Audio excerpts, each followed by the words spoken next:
धोखे से वह बूढ़ा यदि सचमुच ज्ञानी बाबा हुआ तो जवाब कुछ इस प्रकार होगा। अधिक लालच नहीं करना चाहिए। संतोष करना सीखो। जो तुमसे बड़े हैं, अमीर हैं, उनकी नकल मत करो। जो तुमसे गरीब हैं, उनको देखकर संतोष करो कि तुम कितने सुखी हो। तुम्हारी सारी कोशिश यह होनी चाहिए कि जो हालत तुम्हारी है उससे खराब ना हो। इससे तुम्हारे जीवन में शांति रहेगी। तुम्हें अपने काम को ठीक करना है। दुनिया का काम अपने आप चलता रहेगा। जैसा चल रहा है ठीक ही चल रहा है, उसे वैसे ही चलने दो। उतनी ही आग और लकड़ी इकट्ठी करो जितनी खाना बनाने के लिए जरूरी है। दुनिया में आग लगाने के लिए माचिस 7 समंदर के नीचे है और वह भीगकर सैकड़ों वर्ष पहले ही खराब हो चुकी है। वहां कोई नहीं पहुंच सकता। दुनिया को कोई नहीं बदल सकता। अगर तुम अकेले बदल जाओगे तो बुरी मौत मरोगे। मुझे शांति से मरने दो और तुम सब लोग शांति से मरो। मुझ में समझ की कमी थी, फिर भी मैं समझने लगा था कि तालाब सूखा भी होता है और उसमें कम बेशी पानी भी भरा रहता है।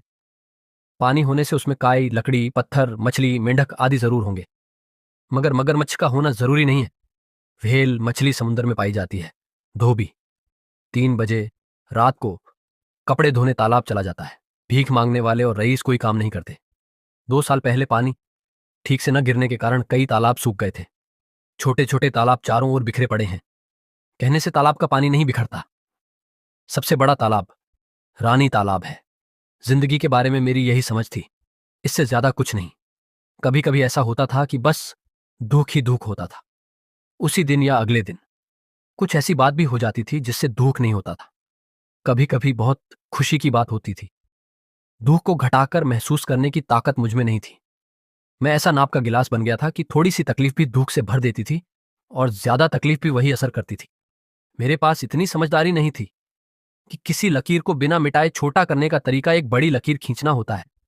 ऐसी समझदारी किस काम की अगर हर आने वाला दुख पहले से बड़ा होता चला जाए और बीते दुख का संतोष ही ना हो कि वो बड़ा नहीं था।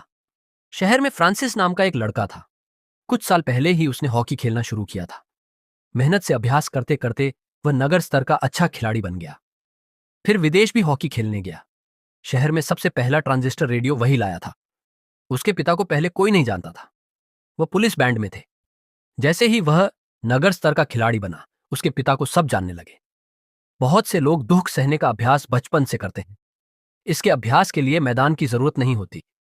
घर के किसी कोने में पड़े पड़े या दिन भर खट्टे पेट भरने की कोशिश में अभ्यास होता रहता है। मैं दुख सहने का नगर स्तर या जिला स्तर का खिलाड़ी नहीं बनना चाहता था। इससे कभी किसी का बाप नहीं जाना जाता।